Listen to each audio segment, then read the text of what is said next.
안녕하세요. 오늘의 테슬라 뉴스입니다. 자, 요즘 기술 뉴스에서 같은 단어처럼 보이지만 전혀 다른 의미의 장면이 나오고 있는데 이 둘 다 로봇 이야기고요. 하지만 출발점은 완전히 다른 상황입니다. 자, 테슬라는 사이버캡을 두고 무인주행 관련된 승인 절차가 움직이고 있다고 말하고 있고요. 이제 이야기는 기술이 아니라 책임과 보험 제도로 점점 넘어가고 있는 상황입니다.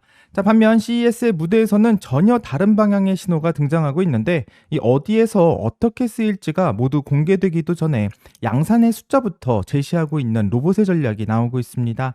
자, 그래서 오늘의 질문은 책임이 먼저 계산된 로봇인지 아니면 생산부터 선언한 로봇인지 이 차이를 한번 알아보려고 하고요. 어쩌면 이런 차이가 두 로봇의 미래를 전혀 다른 방향으로 가지고 갈 수도 있습니다. 그래서 오늘 영상에서는 이 대비가 의미하는 구조적 차이를 하나씩 짚어보도록 하겠습니다. 자, 끝까지 함께 해주시길 바라고요. 그럼 출발할게요.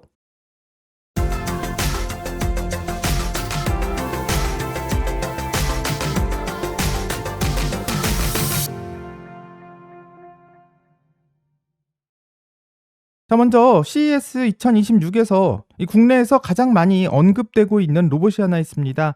바로 현대의 휴머노이드 로봇인데요. 이 중요한 건 현대차는 이 휴머노이드 로봇이 더 이상 기술의 데모가 아니라 양산과 확산을 전제로 한 이 산업의 제품이라고 설명하고 있다는 것이고, 이 현대에서 제시하고 있는 숫자 역시 굉장히 공격적인 상황입니다.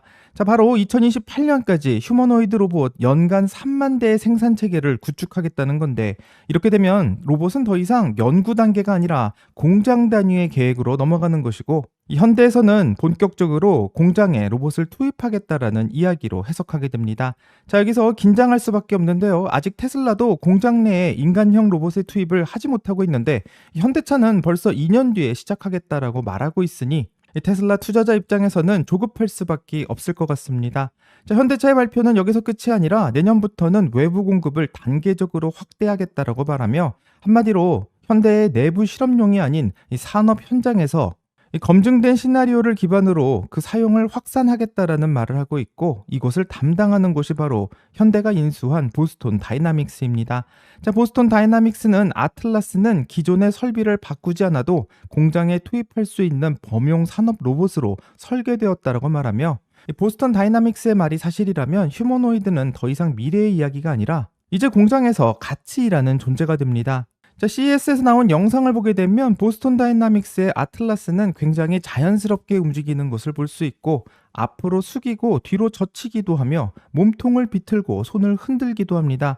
자, 그래서 시장은 로봇이 정말 사람처럼 움직인다는 것에 놀랄 수밖에 없고, 이 테슬라만 할 줄 알았던 기술이 아니라 이제는 현대까지 한다는 것에 충격을 먹은 모습입니다. 자, 그런데 여기서 생각을 한번 멈춰보면요. 이 공장에서 로봇을 사용하기 위해 중요한 것은 이 자연스러운 움직임인지 아니면 정말 쓸 수 있는 움직임인지 이것을 구별하는 것이 매우 중요합니다.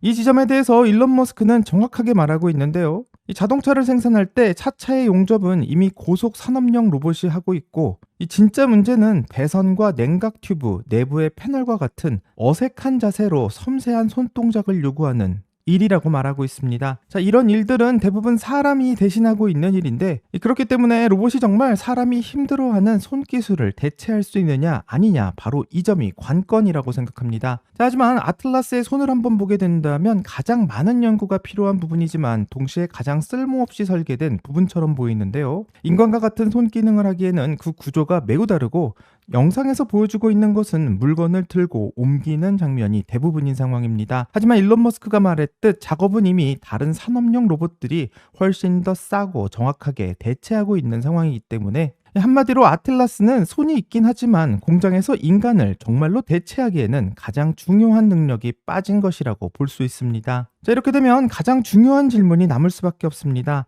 자, 대량 생산을 한다는 뜻은 멋진 로봇을 그냥 많이 만든다는 뜻이 아니라, 이 대량 생산이 가능하다는 건 이 로봇을 어디에 어떻게 정확하게 투입할지, 또 이로 인해서 얼마의 인건비와 위험 비용을 줄일 수 있는지, 한 대당의 원가가 어디까지 떨어지는지가 이미 정확하게 계산되었다는 뜻입니다.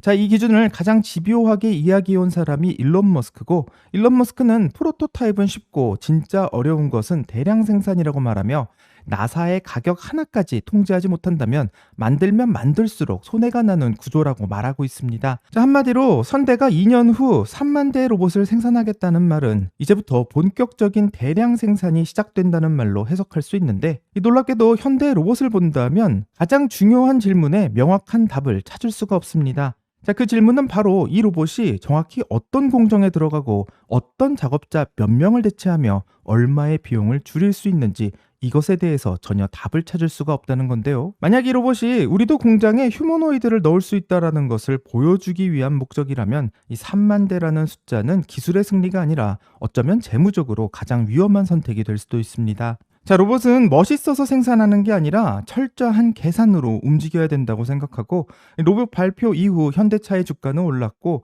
시장은 테슬라가 아닌 현대 로봇에게 더 큰 기대를 걸고 있는 것처럼 보입니다.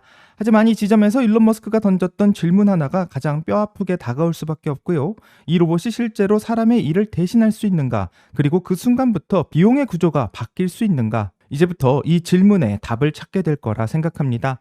자, 과연 현대의 휴머노이드는 사람을 대체할 수 있는 생산수단이 될 수 있을까요? 또 3만 대의 로봇은 공장에서 과연 어떤 일을 하게 될까요? 이 현대의 전략적인 선택이 어떠한 결과를 만들게 될지 같이 한번 기다려보겠습니다. 다음 소식을 보면 CES 2026 현장에서 젠슨 황은 테슬라의 FSD를 두고 이렇게 말했습니다. Tesla's FSD stack is completely world class.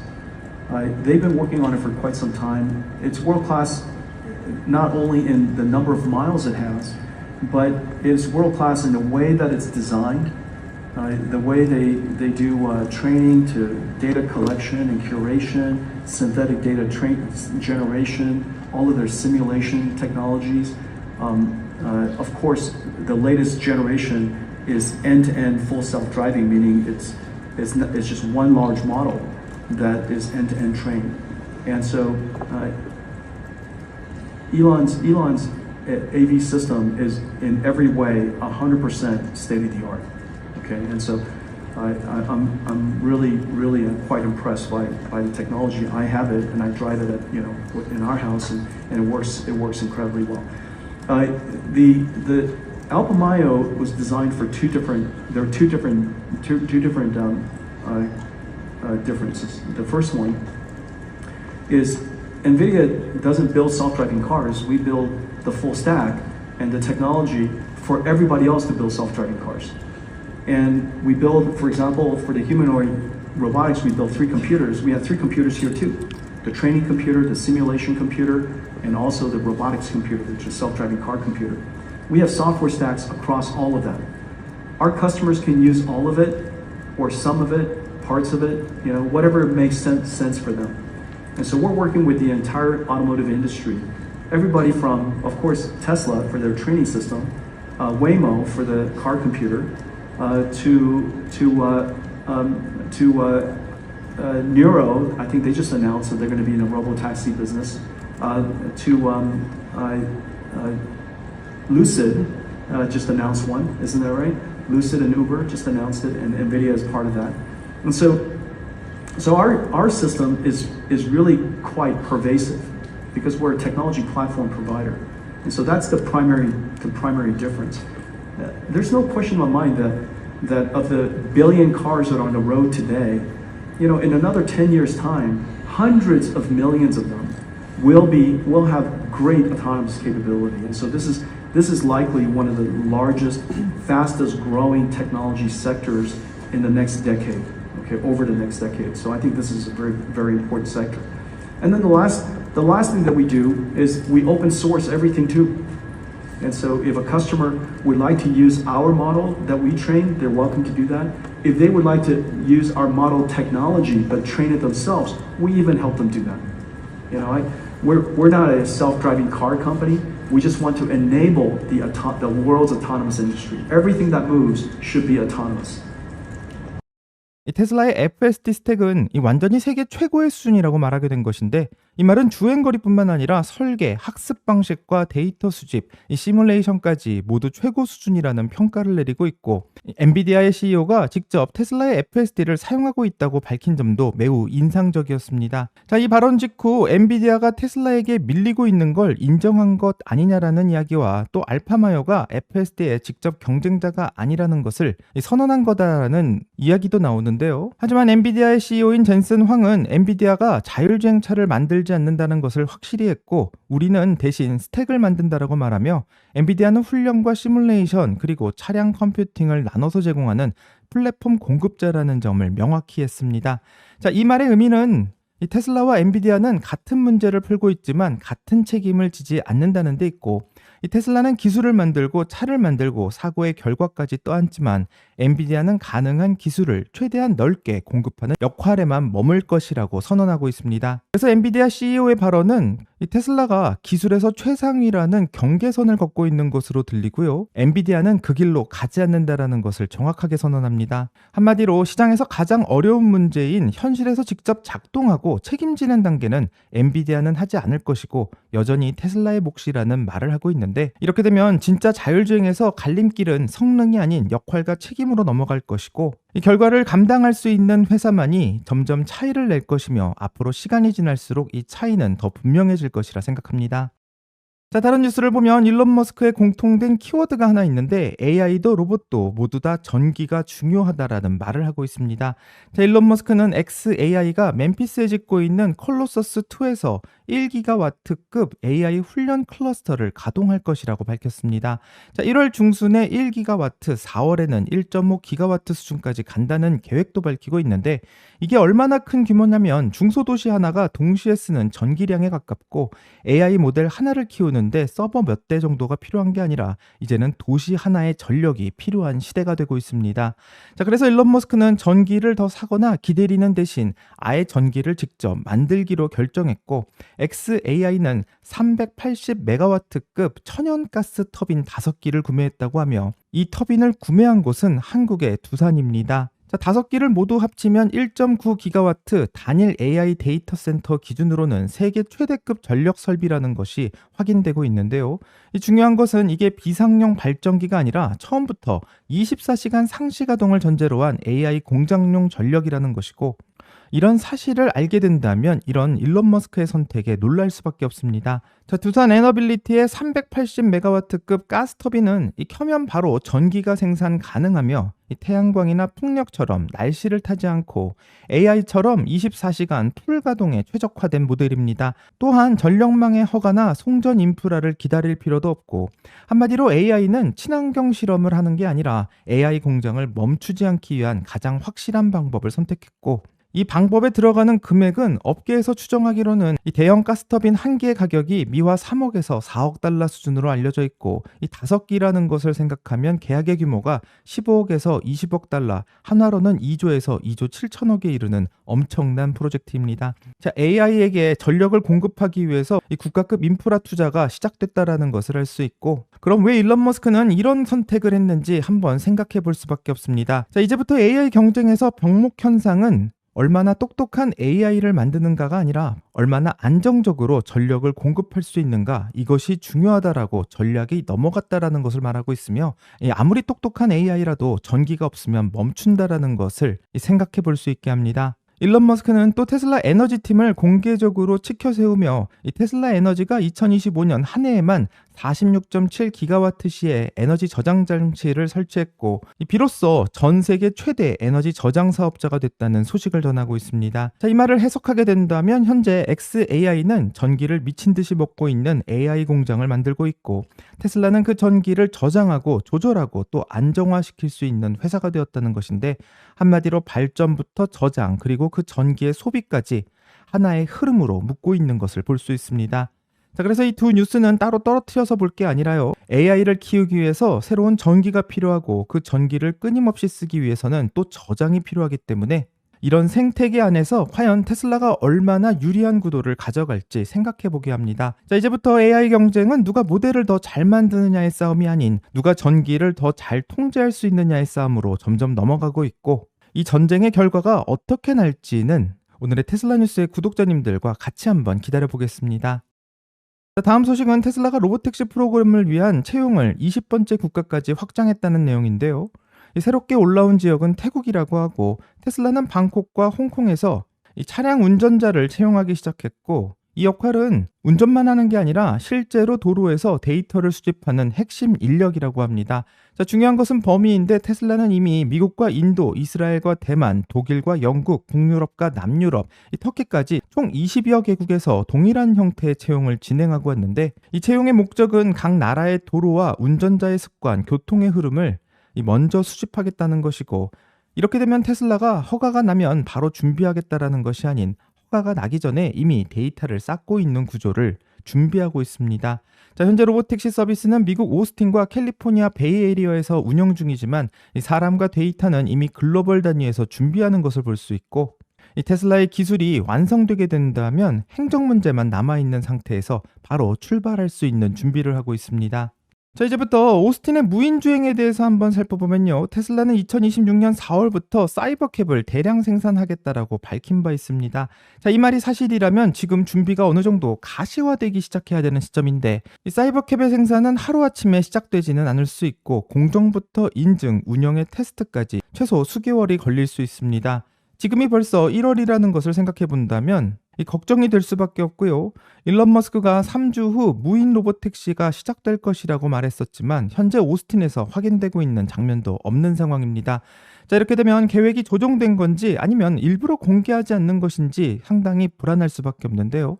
일각에서는 테슬라가 언제나 이런 식으로 좀 늦어졌다라는 말을 하지만 언제나 막판에는 해냈다라는 이야기를 하면서 기다려보자는 이야기가 나오고 있지만 이번에는 조금 상황이 다른 것 같습니다.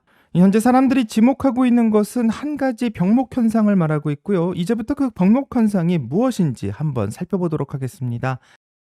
테슬라의 로보택시는 연방 규제상 무인 차량은 예외 조항으로만 허용되고 현재 상한선은 연간 2,500대라고 제한되어 있습니다. 자, 이 정도 숫자는 실험 정도에는 충분하지만 사업으로 만들기에는 의미가 없고 테슬라의 생산 속도로 생각해 본다면 이 정도의 차량 대수는 몇 시간 만에 만드는 분량에 달합니다. 자, 2,500대라는 숫자는 연구용 숫자일 수밖에 없고 도시 네트워크를 전체로 한 서비스에는 턱없이 부족한 숫자며 이렇게 된다면 제대로 된 사업을 성공시키기에는 매우 불리한 구조라고 생각할 수밖에 없습니다. 자, 웨이모도 비슷한 규모로 운영을 하고 있지만 현재 웨이모는 파일럿을 목표로 하고 있고 테슬라처럼 처음부터 자율주행 네트워크를 만들겠다는 목표가 아니고 테슬라는 웨이모와는 다르게 대규모의 사업으로 플랫폼 전환을 서두르고 있고 그렇기 때문에 2,500대라는 숫자는 많은 사람들에게 의문을 던질 수밖에 없습니다. 자, 재미있는 것은 현지 시간 1월 7일 미국 하원 에너지 상무위원회가 자율주행 관련 신규 자동차 법안에 대한 청문회를 1월 13일로 확정했다라는 소식이 나왔습니다.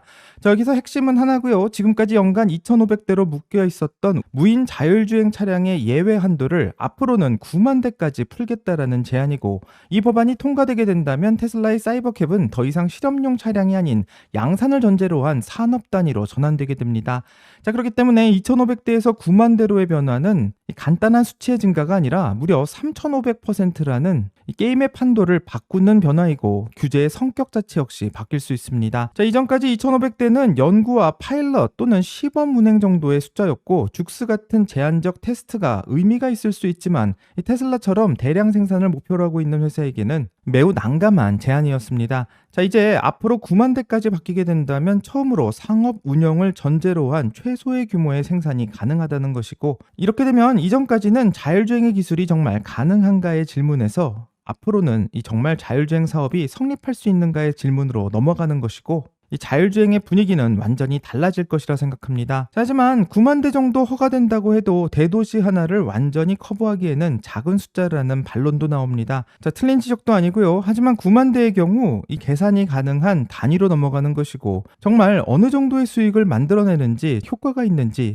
확인해 볼 수 있는 긍정적인 숫자가 될 것이라 생각합니다. 현재 미국은 연방 규제 위에 있는 주와 도시의 규제가 서로 겹쳐 있는 이상한 구조인데 특히 캘리포니아와 뉴욕은 가장 보수적인 지역에 가깝고 이 구조는 전국 단위 서비스를 원천적으로 어렵게 만들고 있습니다. 이 같은 기술이라도 도시 경계를 넘을 때마다 다른 기준을 적용받는다면 보험도 책임도 비용 계산도 불가능할 수밖에 없는데, 그렇기 때문에 자율주행에 대한 규제가 연방 기준으로 넘어가는 것은 매우 중요해지고, 이 무인 자율주행 관련된 새로운 법안과 9만 대라는 규제가 맞물리게 될 경우 상당히 큰 시너지를 만들어낼 것으로 기대합니다. 자, 정리해보면 테슬라의 사이버캡은 어디에서 어떻게 쓰일지가 이미 정해진 상태에서 그 장면을 전제로 만들어지고 있는 대량 생산입니다. 자, 그렇기 때문에 9만 대라는 숫자는 공장에서 끝나는 이야기가 아니라 앞으로 도로의 모습을 어떻게 바꿀 수 있을지에 대한 이야기이고, 이 출퇴근길 또는 운전대 없는 차량이 정말 신호를 기다리고 또 다가오는 월드컵 같은 대형 이벤트에서 무인 사이버캡을 타고 경기장으로 이동하는 장면도 자연스럽게 생각해 볼 수 있습니다. 자, 반면 현대 로봇은 정확히 어디에 투입될지가 아직 분명하지 않은 상태에서 숫자가 먼저 제시됐고요. 같은 로봇이지만 출발점이 다르고 목적도 다른 상황입니다. 이 테슬라의 사이버캡은 앞으로 도로에서 얼마나 유용하게 될지 확실하게 검증될 수 있을 것이라 생각하고, 이 현대 로봇은 앞으로 그 쓰임부터 정확하게 증명해야 될 로봇이라 생각합니다. 자, 이런 두 선택이 앞으로 어떤 결과를 만들어낼지, 그리고 어떤 로봇이 먼저 우리의 일상 속으로 들어오게 될지 같이 한번 확인해 보겠습니다. 여기까지가 오늘의 테슬라 뉴스고요. 오늘 영상이 도움이 되셨다면 구독과 좋아요 그리고 알림 설정 부탁드립니다. 오늘 좋은 하루 되시고요. 오늘의 테슬라 뉴스는 내일 또 새로운 소식으로 다시 찾아오겠습니다. 감사합니다.